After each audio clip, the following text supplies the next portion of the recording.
Bueno, continuamos entonces con esta serie de videos. En resumen, haciendo una explicación, un breve análisis de Homo Deus, ¿sí? Breve historia del Mayana, del autor Yuval Harari. Bien, un israelita, un intelectual. Entonces veníamos hablando de los tres grandes enemigos de la humanidad que ya casi que hemos vencido. Y el mensaje no es que la muerte, la guerra y las pestes o las pandemias, como estamos viviendo ahorita en este momento, sean cosas del pasado, sean cosas de que ya se quedaron, se fueron. No, eso todavía existen, pero ya no son una amenaza global que nos pueda hacer extinguir, ¿vale? Entonces, mire, voy a leerles algo en la página 30 para que quede claro. Página 30 acá. El mensaje no es, espera acá, el mensaje no es que el hambre, la peste y la guerra hayan desaparecido de la faz de la tierra y que debamos dejar de preocuparnos por ellas. Es exactamente el contrario. A lo largo de la historia, la gente consideró que estos problemas eran irresolubles, es decir, que no tenían solución. De modo que no tenía sentido intentar ponerle fin. La gente rezaba a Dios pidiendo milagros, pero no intentaba seriamente exterminar el hambre, la peste y la guerra. ¿Vale? Entonces, la idea es que eso todavía está. Y una idea central es que la vida para la humanidad pues, es sagrada. Tanto así que lo más parecido a que tenemos una constitución son la Declaración de los Derechos Humanos. Y en la Declaración de los Derechos Humanos se habla de la sacralidad casi de la vida. ¿Sí? ¿No? Todos tenemos derecho a la vida, ¿cierto? Eso reza o dice la Declaración de los Derechos Humanos. Pero mire que tres grandes religiones, el cristianismo, el islamismo y el hinduismo, ven a la muerte como parte del plan cósmico, como que eso tiene que ser así. Es más, sus creencias están basadas en la felicidad, en la vida eterna, en la inmortalidad, sino en la exaltación según los santos los últimos días o los mormones, ¿sí? ¿Sí? Doctrinas y Convenios 130 para ellos, o para nosotros, ¿no? Bien, entonces que todo lo que hacemos en esta vida va a repercutir en la eternidad. Como decía la película Gladiador, ¿sí? Todo lo que hacemos acá tiene eco en la eternidad. Oh, qué bonita frase. Bien. Pero imagínense que entonces la muerte, superemos la muerte, ya no vayamos a morir y que ese terreno que antes era de sacerdotes, de chamanes, ahora sea de ingenieros. Hágame el favor. Entonces esas religiones casi que podrían perder su piso. La muerte entonces, si lo miramos escuetamente, la muerte es una falla técnica. ¿Por qué muere la gente? Sí, y uno antes, digamos, dependiendo en la era que vivió, en la época que vivió, tenía diferentes concepciones de la muerte. Antes entonces era la parca, bueno, un montón de cosas. Pero lo que voy es que si lo miramos escuetamente, la muerte es una falla técnica. Es decir, le falló el corazón, le fallaron los pulmones, se le regó el cáncer por todo el cuerpo, el colon no le funcionó, bueno, como sea, no le funcionó. Entonces hay una falla técnica. Y los científicos han venido trabajando poco a poco en resolver esas fallas técnicas. Tanto es así que empresas muy serias y muy grandes como Google han invertido más de 600 millones de dólares en tratar de superar y llegar a la inmortalidad. Hágame el favor. Y se espera que eso se logre. Y se espera que eso se logre para el 2100, 2200 o otros más optimistas para el 2050. ¿Y cómo lo quieren vencer? Entonces, la principal empresa de este siglo va a ser vencer la muerte. ¿Sí? Y por ahí en la página 36, para cuando quieran leer el libro, voy a dejar cositas para que ustedes tengan el placer de leerlo. Hay científicos muy serios que están trabajando en esto. O sea, esto no es una idea de ciencia ficción, sino que hay gente dedicada a esto, con muchos recursos, con millones de dólares para hacerlo, ¿vale? Y pues imagínense que entonces se están poniendo también como, bueno, de pronto volvernos inmortales o amortales, es decir, que no podamos morir. Más adelante vamos a explicar la diferencia entre inmortales a mortales, ¿sí? Es por qué no doblamos la expectativa de vida. Y eso entonces ya lo venimos haciendo. O sea, la gente ya antes vivía 40 años. De hecho, por eso en la época medieval se casaban tan rápido, porque la expectativa de vida era muy cortica, porque básicamente no tenían sistemas de sanidad, ¿sí? No tenían aguas, sistema de alcantarillado, aguas negras, no tenían sistemas sanitarios y bueno, todas las cosas. Entonces su expectativa de vida era muy cortica, pero hemos venido aumentando la expectativa de vida. Entonces más o menos estamos viviendo en 70, 80 años, bien vividos, bien sabrosos. ¿Y por qué no llegar a 150 años? Pero imagínese, querido suscriptor que está viendo este video, que la gente pueda vivir 150 años, ¿sí? Eso afectaría, imagínese, matrimonios de 150 años, gobernantes de 150 años. Es decir, que Hitler todavía estuviera, que Putin se quedara otros 100 años, ¿sí? No, terrible, ¿cierto? De hecho, generalmente la generación del mundo avanza de funeral en funeral. Hay por ahí una frase muy famosa, ¿sí? Cuando muere, pues como que venga que podemos hacer el relevo, ¿sí? Imagínese usted tener su jefe por otros 100 años. Hágame el favor. Eso cambiaría. Entonces, piénsese un momento, si pudiéramos llegar a vivir 150 años, ¿le gustaría casarse con esa persona con la que de pronto lo que tuvo fue un romance, pero un proceso de largo aliento, ¿no? Es bien interesante las cuestiones que se pueden venir a dar a eso, ¿vale? Entonces, esa búsqueda de superar la muerte es una industria. Imagine cuánto pagaría la gente por llegar a ser amortal, o sea, que no poder morir. Es decir, la gente podría llegar a morir si se atropella, si se cae un edificio, pero tendría la capacidad, si tiene el dinero, de cada cierto tiempo, cada 10 años más o menos, meterse una medicina o meterse un nanorobot que le limpie todos los órganos o hacer le fabrican un órgano en una impresora 3D, por decir alguna cosa, y le pusieron un nuevo riñón. Y usted vivió otros 150 años, y no viejito ya achacado, sino con la vitalidad cuando usted tenía 25 años. Hágame el favor. Se acaban los multiniveles de batidos y eso llega a ser. Mentira, yo estaba mucho de eso, ¿no? Porque de pronto se ofenden, como la gente ahora se ofende por cualquier cosa. Listo. El otro tema que trabaja él, ya hablamos algo de la muerte, vamos a hacer una pequeña introducción a la felicidad. ¿Listo? El otro tema que él dice es que la felicidad es el bien supremo. Hágame el favor, el bien supremo de la vida. Y entonces pregúntese para usted, ¿qué es la felicidad? ¿Qué realmente es la felicidad? Y el tipo dice, bueno, dice Epicuro, por allá en la época de Aristóteles y un poquito más para atrás, decía que alabar a los dioses era una tontería, eso es una bobada, porque como no hay vida después de la muerte, lo que tiene que hacer el hombre es buscar la felicidad aquí. Porque, pues, ¿para qué? O sea, no sabemos si allá hay algo, ¿sí? Sabemos si allá hay algo, pues aquí de pronto es mejor pasarla como sabroso. Ser feliz es lo único importante en la vida. Y esta idea, que es muy antigua, tiene adeptos ahorita, muy actuales. Dicen, pues, no sabemos qué hay más allá, pues pasémosla sabroso acá, ¿cierto?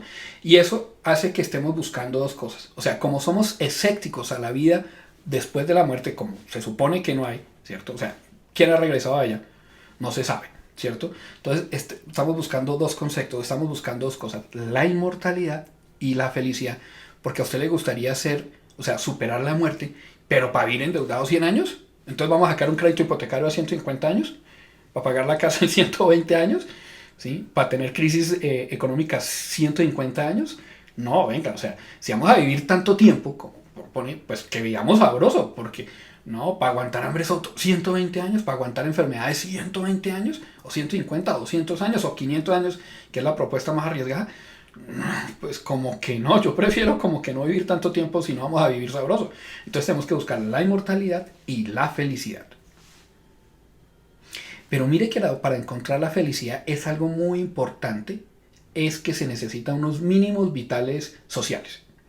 Es decir, un país devastado por la guerra, un país devastado por la hambruna, un país devastado por una pandemia, un país con pobreza y miseria al tope, a lo que, pues no puede ser feliz. No puede ser feliz, no puede las personas desarrollar su felicidad individual. ¿Sí? No puede desarrollar su máximo potencial. Se necesitan unos mínimos vitales.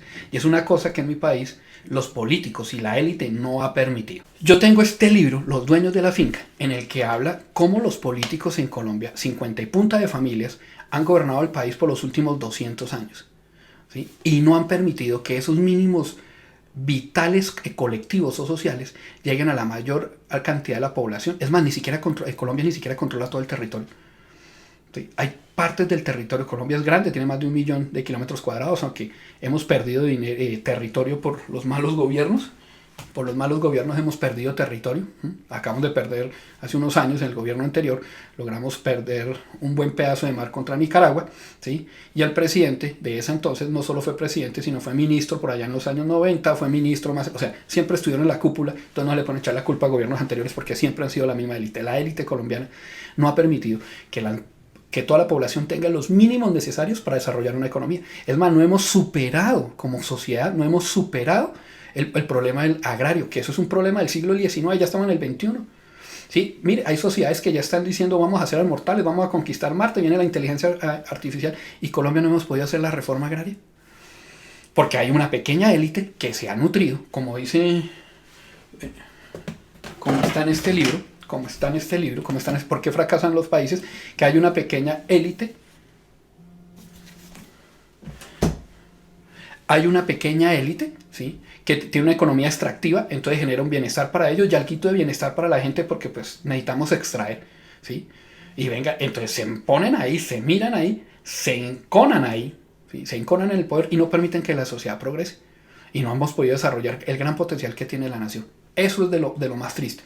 Entonces, bueno, me salió un poco del tema. Entonces, para que la felicidad individual pueda ser explotada, podamos de hecho buscar la felicidad y lograrla, se necesitan unos mínimos vitales, ¿sí?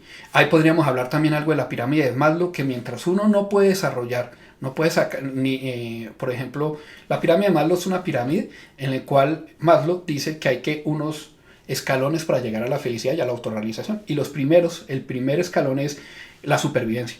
En la medida en que uno, digamos, supera la supervivencia y dice, bueno, ya tiene que comer y no está preocupado con qué va a comer hoy, mañana puede empezar a hacer otros desarrollos hasta llegar hasta la realización.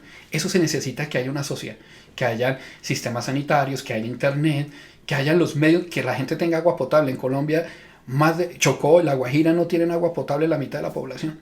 Hágame el favor, en el siglo XXI. Y ya estamos, mire la ventaja que nos van a coger otras sociedades si no nos ponemos pilas. Y espero que este coronavirus, que ahorita tenemos tiempo para pensar, la gente diga, venga, ese botico que me pagan cada 4 años, que me dan un mercado, una teja, alguna cosa, pues venga, ¿por qué no más bien invertimos en sistemas de salud? Mire cómo se hubiera necesitado haber estado mejor preparados. Entonces, para que en las próximas elecciones, por favor, votemos como pensando en el colectivo y no en los intereses individuales. Es que yo soy amigo de si me va a dar un contrato, sino que pensemos en que hay que subir allá a las personas más honestas, ¿no? Hay un político colombiano, mi papá lo repite mucho, no lo recuerdo quién es, decía, en política se puede meter 100 veces la pata, pero nunca la mano, ¿sí? Si los políticos se equivocan, pero se equivocan de buena fe, algo hacen, pero como aquí se quieren robar todo, entonces es un problema. Pero bueno, me salí. Entonces necesitamos que los países o las sociedades tengan un avance mínimo de economía vital, ¿sí? Sistema de agua potable, sistema de alcantarillado, energía, luz eléctrica, que haya paz y que haya, digamos, una economía de mercado que permita que se puedan desarrollar. Es más, mire que los avances que tuvieron las naciones desarrolladas y las naciones del tercer mundo, que parece que se llaman el cuarto o en el quinto, que ni siquiera somos economías en desarrollo, somos en trochas de desarrollo. Esas naciones, ¿qué hicieron? Se echaron un cabezazo. Venga, es que necesitamos soldados y obreros. Entonces necesitamos educarlos y generar unas pequeñas condiciones económicas para que la nación progrese. Y no estaban pensando en la realidad o en la realización personal, en la búsqueda de la felicidad personal. No estaban pensando en eso, estaban pensando en la fortaleza y en la seguridad de sus propias naciones. Así que los sistemas pensionales buscan la lealtad de los ciudadanos. Muchas de las carreteras en las naciones bien pensadas están hechas para que tanques de guerra y el ejército pueda llegar a las fronteras si llega a haber una invasión. Colombia no hemos controlado todo el territorio. Entonces digamos que tenemos el derecho a la búsqueda de la felicidad. No el derecho a la felicidad, sino la búsqueda de la felicidad, porque cada cual de nosotros tiene un concepto subjetivo, individual, hasta egoísta, de la felicidad. Es más, en la declaración o en los padres fundadores de los Estados Unidos colocaron el derecho a la búsqueda de la felicidad y que el Estado debería dejar a la gente como, venga, usted va a buscar la felicidad y búsquela. Así se equivoque, pues yo como Estado no me puedo meter. Entonces, hemos tenido una concepción de, claro, que el Estado, nosotros deberíamos servir al Estado o a la nación, ¿sí? Pero últimamente se ha venido invirtiendo esa dicotomía. De hecho, Jaime Garzón tiene algo muy interesante, le dice a los colombianos, venga, es que el alcalde es un servidor público, le tiene que servir al público y no mirarlos así, ¿sí? Ay, es que es el alcalde. No, miremoslo como es un servidor y tiene que estar para nosotros. Y debe estar permitiendo y generando las condiciones para que todos podamos encontrar o buscar la felicidad a nuestro acomodo. Entonces, el Estado, no estamos para servir al Estado, sino el Estado nos debe servir a nosotros, ¿sí? Debe por lo menos cumplir la función, ¿sí? En este momento de crisis hubo un presidente centroamericano que dijo, la plata alcanza si no se la roban, ¿sí? Colombia ha sido un país muy rico, pero muy mal administrado. Muy rico, pero muy mal administrado. Se la han robado toda. Cada escándalo ha sido tapado por uno mayor, ¿sí? Y ahí están todos untados. Ahí no hay manera de defender al uno o al otro. Entonces, unamos a dos cosas. Se necesitan unos mínimos vitales para que la gente pueda ser feliz y busque su propia felicidad, ¿vale? Y los estados o las naciones que hicieron empezaron a invertir en pensiones, bueno, lo que en Colombia se llama los parafiscales o la seguridad social, en tener unos servicios públicos mínimos para la mayoría de la población, o en las naciones desarrolladas para todos, para que se pudiera desarrollar la economía. Y eso no lo hicieron porque, venga, es que qué chévere que vamos a hacerlo. Primero porque necesitaban soldados y necesitaban obreros, ¿sí? Porque era la época de la revolución industrial. De hecho, mire que la educación, ¿sí? Los colegios se parecen mucho a las escuelas, porque era la manera de adoctrinarnos para después ir a recibir órdenes.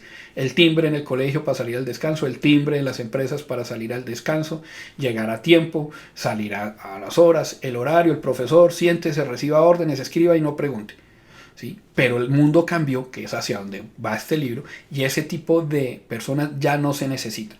¿Listo? Entonces, con ese conocimiento, con esa posibilidad, ¿qué tenemos que hacer? Cada uno buscar su propia felicidad.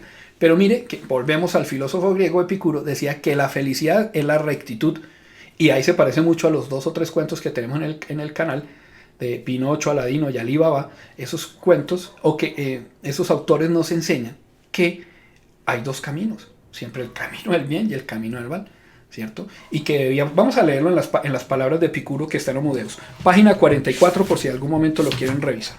Perdón, 45, página 45. Cuando Epicuro definió la felicidad como el bien supremo, advirtió a sus discípulos que ser feliz hay que trabajar con ahínco. Los logros materiales por sí solos no nos satisfarán durante mucho tiempo. De hecho, la búsqueda ciega de dinero, fama y placer no conseguirá más que hacernos desdichados. Epicuro recomendaba, por ejemplo, comer y beber con moderación y refrenar los apetitos sexuales. A la larga, una amistad profunda nos satisfará más que una orgía frenética. Epicuro esbozó toda una ética de cosas que hay que hacer y que no hay que hacer para guiar a la gente a lo largo de la traicionera senda que lleva a la felicidad. Senda a la felicidad, ¿vale? Interesantísimo. Entonces, ahí, ¿a qué nos estamos exponiendo? Listo, nos están generando unos mínimos vitales, nosotros tenemos la posibilidad de buscar la felicidad, pero la felicidad no está, ¿cierto? Mejor dicho, a beber y tomar y a pasarla rico, que son 2 días, sino en la capacidad de poder controlar nosotros mismos, controlarnos a nosotros mismos, ¿sí? Y de elevarnos un peldaño más. Voy a parar aquí porque creo que el video ya está muy largo y continuamos en el siguiente. Ya nos vemos.